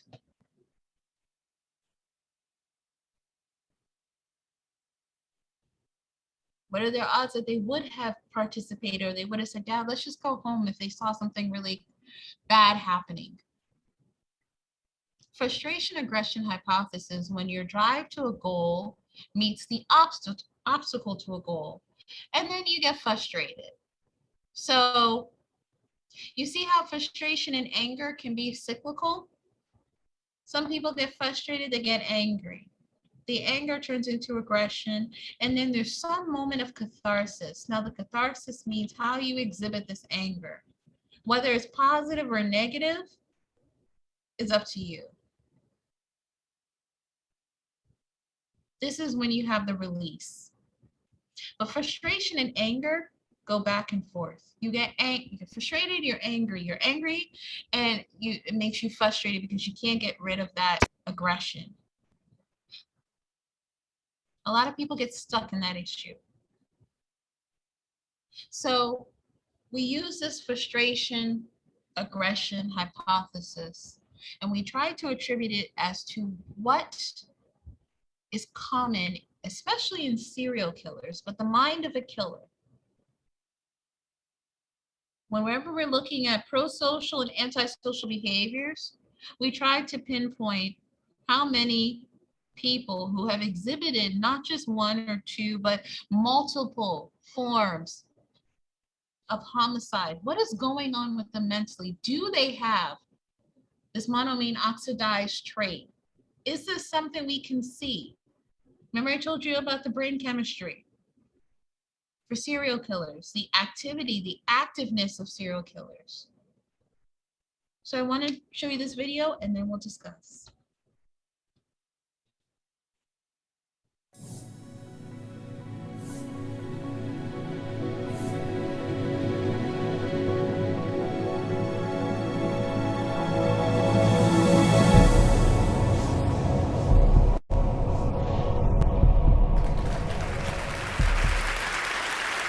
Neuroscientist and professor in the University of California. And over the past, 35 years, I study behavior, but on the basis of everything from genes through neurotransmitters, dopamine, things like that, all the way through circuit analysis. So that's what I normally do. But then, for some reason, I got into something else just recently. And it all grew out of one of my colleagues asking me to analyze a bunch of brains of psychopathic killers. And so this would be the typical talk I would give, and the question is, how do you end up with a psychopathic killer? What I mean by psychopathic killer are these people, these types of people. And so some of the brains that I've studied are people you know about. When I get the brains, I don't know what I'm looking at. It's a blind experiment. They give me normal people and everything. So I've looked at about 70 of these and came up and saw a number of pieces of data. So we look at these sorts of things theoretically on the basis of genetics and brain damage and the interaction with environment and exactly how that machine works. So we're interested in exactly where in the brain and what's the most important part of the brain. So we've been looking at this, the interaction of genes, what's called epigenetic effects, brain damage, and environment, and how these are timed. And how you end up with a psychopath and a killer depends on exactly when the damage occurs. It's really a very precisely timed thing. You get different kinds of psychopaths. So we're going along with this, and here's just to give you the pattern. And the pattern is that those people, every one of them I looked at who was a murderer and who was a serial killer, had damage to their orbital cortex, which is right above the eyes, the orbits, and also the anterior part of the temporal lobe. So there's this pattern that every one of them had, but they all were a little different too. They had other sorts of brain damage. The key thing is that the major violence genes is called the MAOA gene. And there's a variant of this gene that is in the normal population. Some of you have this. And it's sex-linked. It's on the X chromosome. And so in this way, you can only get it from your mother. And in fact, this is probably why mostly men, boys, are psychopathic killers, are very aggressive. Because, the daughter can get one X from the father, one X from the mother. It's kind of diluted out. But for a son, he could only get the X chromosome from his mother. So this is how it's passed from mother to son. And it has to do with too much serotonin during development. It's kind of interesting because serotonin is supposed to make you calm and relaxed. But if you have this gene in utero, your brain is bathed in this. So your whole brain becomes insensitive to serotonin. So it doesn't work, later on. And I had given this one talk in Israel just this past year, and it does have some consequences. And theoretically, what this means is that in order to express this gene in a violent way, very early on, before puberty, you have to be involved in something that's really traumatic. Not a little stress, not being spanked or something, but really seeing violence or being involved in it in 3D. Right? This is how the mirror neuron system works. And so if you have that gene and you see a lot of violence in a certain situation, this is the recipe for disaster, absolute disaster. And what I think might happen in these areas of the world where we have constant violence, you end up having generations of kids that are seeing all this violence. And if I was a young girl somewhere in a violent area, a 14-year-old, and I want to, find a mate, I'd find some tough guy, right, to protect me. Well, what the problem is, this tends to concentrate these genes. And now the boys and the girls get them. So I think after several generations, and there's the idea, we really have a tinderbox. So that was the idea. But then my mother said to me, I hear you've been going around talking about psychopathic killers. And you're talking as if you come from a normal family. I said, what the hell are you talking about? She then told me about her own family tree. Now, she blamed this on my father's side, of course. This was one of these cases because she has no violence in her background. But my father did. Well, she said there's good news and bad news. One of your cousins is Ezra Cornell, founded Cornell University, but the bad news is that your cousin's also Lizzie Borden. Now, I said, okay, so what? We have Lizzie. She goes, no, it gets worse. Read this book, and here's this Killed Strangely, and it's a historical book. And the first murder of a mother by a son was my great-great-great-great-great-grandfather. Okay, so that's the first case of matricide. And the book is very interesting because it's about the witch trials and how people thought back then. But it doesn't stop there. There were 7 more men on my father's side, starting then, Cornell's, that were all murderers. Okay? Now, this, gives one a little pause, because my father himself and my 3 uncles in World War II were all conscientious objectors. They're all pussycats. But every once in a while, Lizzie Borden, like 3 times a century, and we're kind of due. And so the moral of the story is, people in glass houses shouldn't throw stones, but more likely is this. And we had to take action. Now, our kids found out about it, and they all seem to be okay, but our grandkids are going to be kind of concerned here. So what we've done is I started to do PET scans of everybody in the family. And we started to do PET scans, EEGs, and genetic analysis to see where the bad news is. Now, the only person, it turns out, 1 son and 1 daughter, siblings, didn't get along, and their patterns are exactly the same. They have the same brain and the same EEG, and now they're as close as can be. But there's going to be bad news somewhere, and we don't know where it's going to pop up. So that's right there.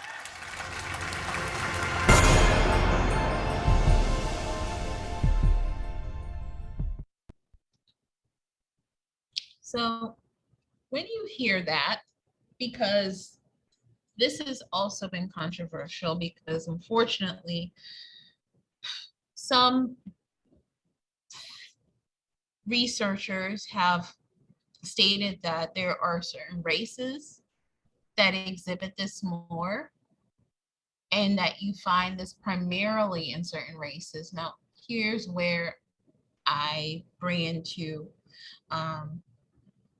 question, not so much question, but I use as a reference Dr. Fallon's research. If you are predisposed over generation after generation to certain atrocities, to certain levels of violence, depending on your economic status, depending on, familial construction, you will, of course, have a tougher way of addressing life. Now, when you also have experienced certain prejudices, and symbolically it's either because of your group affiliation, whether you are able to express it before people can see you, or they put you in a certain group because of what you look like, you will have certain levels of aggressive behavior. Now, the warrior gene, it's still controversial. I find it fascinating because it's something that we revisit and then we debunk. But then we figured another way to revisit it, we may debunk that. So where it's revisited and it seems to be more stabilized in terms of the research is where we see the prejudices in terms of Xing them out. We rule out, okay, it's not a racial thing. It definitely seems to be more of a environmental genetic anomaly. But the problem is now people are being analyzed, and you're using this as a way to create in all societies, not just in the United States, but the universal soldier. So people are seeing, oh, you're predisposed to a certain level of violence and you have more of an aggression. So now, maybe you'll be good at working with the FBI or the CIA. So in my very limited history of working with people who are exposed to violence, but also have now become involved in one way, shape, or another with a federal entity, especially some type of law enforcement, you will notice that they seek out people who have been disenfranchised, who are of a socioeconomic class, who do not have certain familial connections, as a way of determining maybe this person would be more attuned to giving up their life to working with this entity. I bring this up because this also is a prejudice. So one theory attributes prejudice to scapegoating. You know, we blame certain people because they grew up this way, they had this, you know, and that's not necessarily the case. People have prejudices for every reason. When people say, oh, I'm not prejudiced, they're lying. You can't not be prejudiced. They're just things that you do not like in this world. You can be prejudiced over some of the most benign things. Some people are prejudiced over times of day, days of the week. But when we get to personal prejudice, such as people, group prejudices, and let's be honest, like I said, politically incorrect, everybody is prejudiced. There's a comedian who said, everybody is prejudiced when it's dark outside. If you are walking down the street and it's dark, I don't care which street you're on, where you are, you will cross that street. If you see a certain group of people, if you see a person, you will cross the street. Depending on who you are and what your experiences are, that may be what gets you to cross the street. I know for me, my bias is probably seeing the Confederate flag.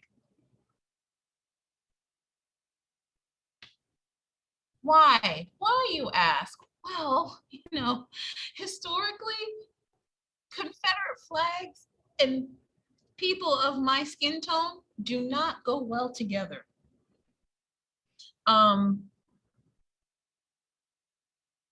Yeah. If I see a Nazi insignia, I'm gonna cross that street. I'm gonna cross the street, and if I'm going in my car, I'm gonna have my keys in the middle of my fingers. Sorry, it's gonna happen. So everybody's got something. Admitting it is one thing. Admitting why is another. You may have to question why you feel that way. So there's a project called Project Implicit. So this particular study is out of Harvard. However, this is an assessment that is used primarily in like human resources, diversity. Yeah, it is seen as symbols of hatred. But this is like diversity training. So there's little bits and pieces used in human resources, but Project Implicit is both hailed and controversial because it's called the implicit association test. It basically assesses your biases when it comes to race, it comes to gender, I mean, everything you can pretty much think of.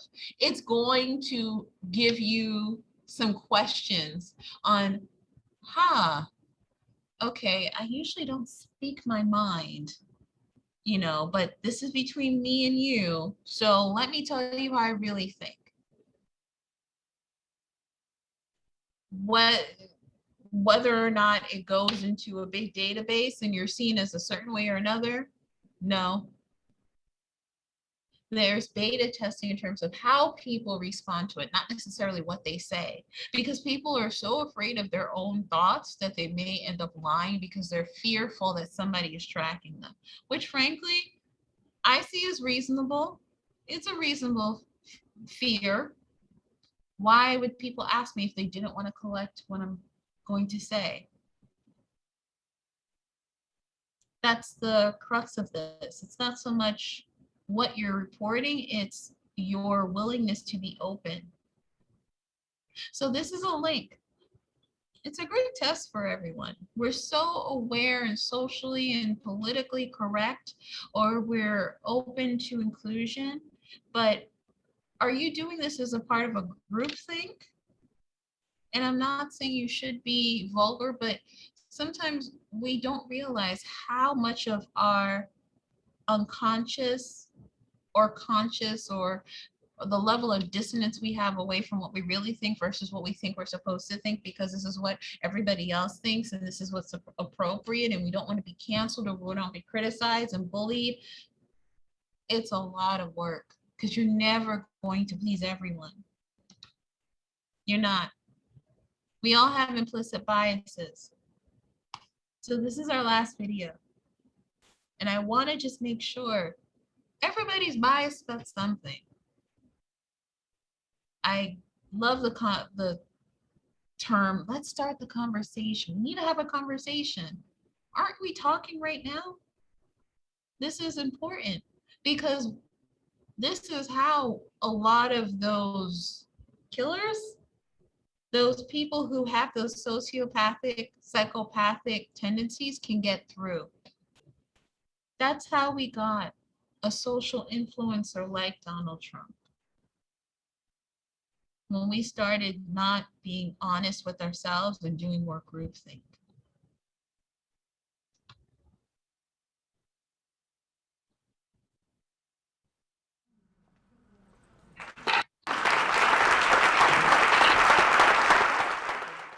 I want to make an argument to you. I want to make a case to you.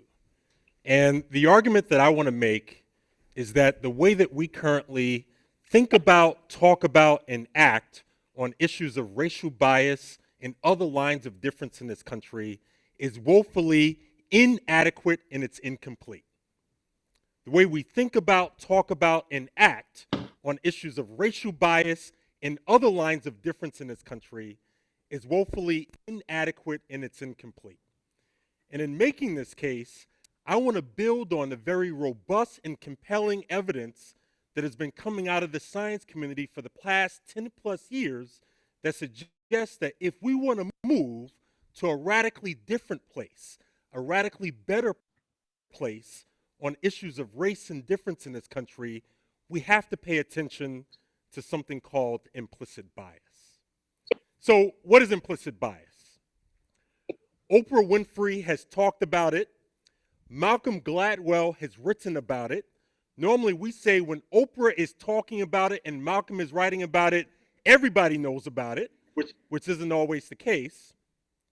So a bias is a preference for or a prejudice against a person or a group of people.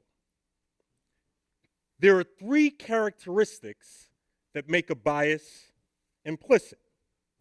Characteristic number one, implicit biases operate at the subconscious level, outside of conscious awareness. We don't know that we have them, and they can't be accessed through introspection. In other words, the science of implicit bias says that none of us can sit here in this room right now, scratch our heads, and wonder out loud, do I have a bias against men, against women, against black people, against white people, against immigrants, and expect to accurately answer that question, because the nature of an implicit bias is such that we don't know that we have them. Characteristic number two, implicit biases oftentimes run contrary to our conscious stated beliefs about who we are as human beings and what our values are.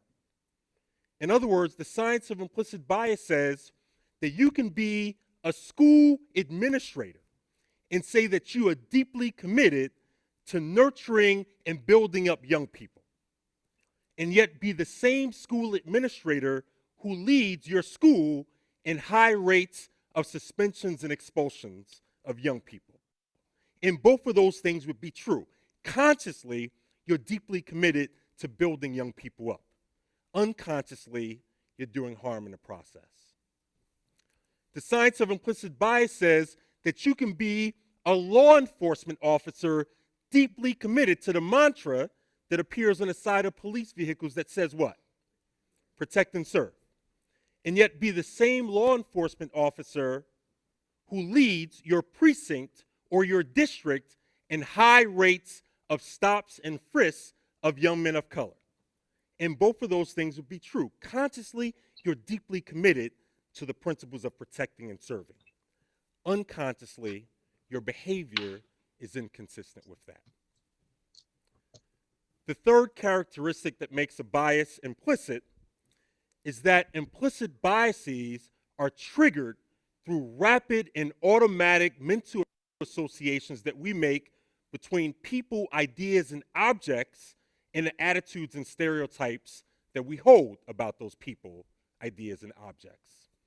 And so, case in point, I want to do a quick exercise around the power of mental association. So in a minute, I'm going to flash a few words on the screen.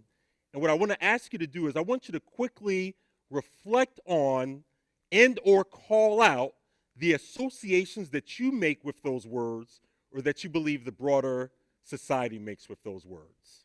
And so this requires a little bit of call and response. So, government. Corporate. Suburbs. Subsidized housing. So the science of implicit bias would say that those associations that you just made, those aren't mere verbal associations. Those aren't mere mental associations. The science says that there are attitudes and behaviors that we attach to those associations. So imagine if, as part of my introduction, I came out here and I said, my name is Deshaw. I want to talk with you about something innovative. And I'm here representing local government. I used to work in corporate America. I was born and raised in subsidized housing, but I now live in the suburbs of Alexandria, Virginia. The science would suggest that for many of you, for those who said that your automatic mental association with government is corrupt, or your automatic mental association with corporate is greed, you would receive me through that filter, oftentimes at the unconscious level. And it would color for you every single word that comes out of my mouth. So that's how implicit bias works. These rapid and automatic mental associations that shape and mold behavior every single day, oftentimes in ways that we're not even aware of, oftentimes in ways that do harm to others. So there are three reasons why focusing on implicit bias at this particular moment in time is important, and why I believe that a focus on implicit bias can help move this country forward. So, number one, an implicit bias focus gives us a much more expansive diagnosis of the challenges that we face in this country with respect to difference. What do I mean? We know from the work of esteemed scholars Mazarine Banaji and Anthony Greenwald that a significant amount of the harm being experienced and transmitted in this country with respect to racial bias and other lines of difference, we know that a significant amount of that harm stems from implicit forms of bias in addition to explicit forms of bias. Yet the majority of the tools that we use to address bias are designed to address explicit forms, not the implicit. So in essence, what we have in this country is a mismatch, a disconnect between how we diagnose challenges around difference and how we treat them. An implicit bias approach gives us a much more expansive diagnosis and a much more expansive toolbox. And my belief is that if we get the diagnosis right, we will get the treatment right. If we continue to get the diagnosis wrong, we will get the treatment. Number two, implicit bias is both predictive and it's preventive. Predictive in the sense that a person can go to the website for Project Implicit, take any one of the online implicit association tests, and receive a test result that can serve as a predictor of discriminatory behavior. It's preventive in the sense that there are emerging and promising strategies coming out of the science community that suggest with internal motivation and habitual practice, we can do things to reduce our vulnerability to act on our biases. And I believe that that is what the country needs right now. We need a prevention approach around issues of bias and difference versus an emergency room response. Right now, we have an emergency room response. We wait for stuff to happen, then we rush to the emergency room. We need a prevention approach, and implicit bias gives us that. Lastly, and number 3, implicit bias, or an implicit bias approach, helps to reduce the shame and the shaming that's associated with talking about and addressing issues of bias. Author and researcher Brene Brown draws an interesting distinction between guilt and shame. She says, guilt says, I made a mistake and I can do something about it. Shame says, I am a mistake. This is who I am. I'm a horrible human being. There's nothing I can do about it. I'm going to always be this way. And what I want to submit to you is that my belief is that one of the biggest challenges that we have in this country and how we address issues of bias is that we engage in self-shaming, and if we're honest, sometimes we intentionally and unintentionally shame others. And my belief is that as long as we continue to do that, human beings would never feel the motivation that they need to do the self-change work or the broader societal change work that we need to do. An implicit bias approach addresses this because it makes the central question not are you racist or not racist, are you sexist or not sexist. An implicit bias approach makes the central question, how do we get our actions and behaviors, how do we align our actions and behaviors with our consciously held egalitarian beliefs? Or at least for those people who do hold egalitarian beliefs. And my belief is that many people do. So that's why this work is important at this particular moment in time. And in closing, I want to leave you with a quick idea. The late child psychologist Yuri Bronfenbrenner once said that every child needs at least one adult in his or her life who is irrationally crazy about him or her. Raise your hand if you've had that at any point in your life. And so you know what it feels like. My belief is that not only does every child need that, but every human being needs at least one other human being in their life who is irrationally crazy about him or her. And the only way that we're going to have that is if we do the internal change work that we need to do to make the external change work possible. Thank you very much.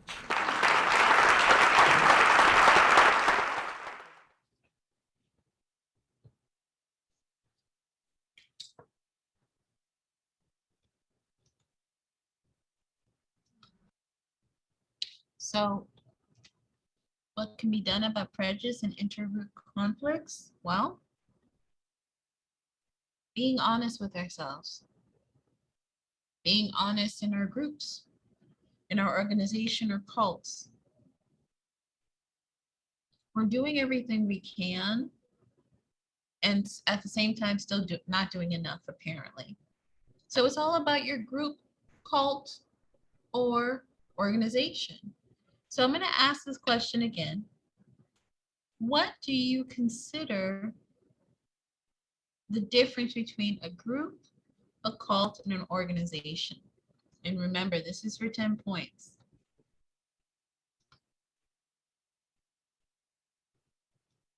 Now going through the whole class, what do you consider the difference between a group, a cult, and an organization? And I need the definition of all three in your words.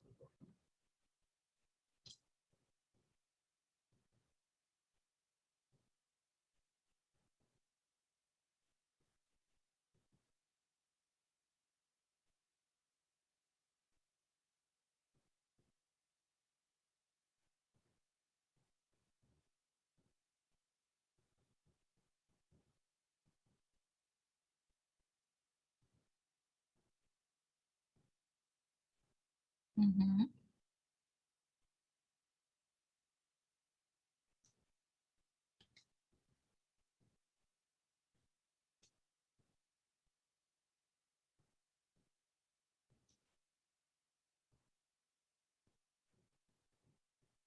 Mhm.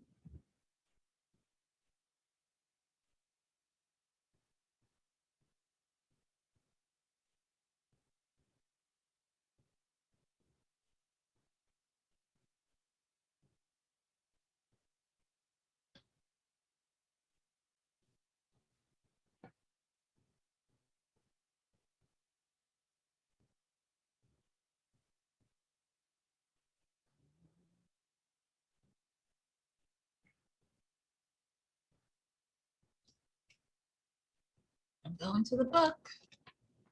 I'm gonna start writing down some names.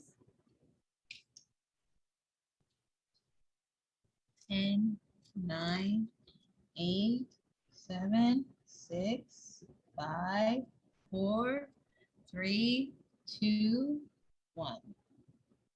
So I'm gonna actually give 10 points to 3 people. So Velma, because you initially answered before, I like what you said, because it's not just the group group versus cult versus organization. These are all things that can be seen on a continuum. I agree that group is just a classification, Tamara, because we do classify things, we group them together. And there's a certain amount of organization. The words itself discuss it, right? You have rules and regulations. When you think of organization, you think more formal. Group can just be get together. Cult believers, that's important in Carla. Definitely seeing that. Where it's almost a sense of a continuum, where you see that they're both population people who do have like-minded beliefs, even a common goal, but cults can start out as a group or organization. They have to start out as that. We saw it in just the historical videos, Jonestown started off as a collective, a rainbow coalition of all races, creeds, living harmoniously. So what went wrong? Well, what went wrong is the person had certain narcissistic tendencies where they felt it was about them. It was solely about them, for them, to them, with them. That was their objective.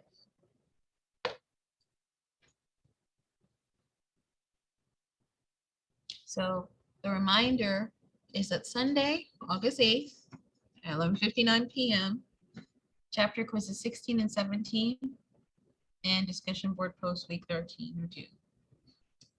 I do have office hours tomorrow, 5 to 6. I would say probably at this time, because I have to shift it, probably 4:45 to 5:45, 5:50, because I have to go into my next class. And if you have any questions, please let me know. But other than that, have a great evening. So I gave it to 3 people, Tamara, Velma, and Carla. Have a good night. You'll see that on your chapter 17 quiz. Have a good night.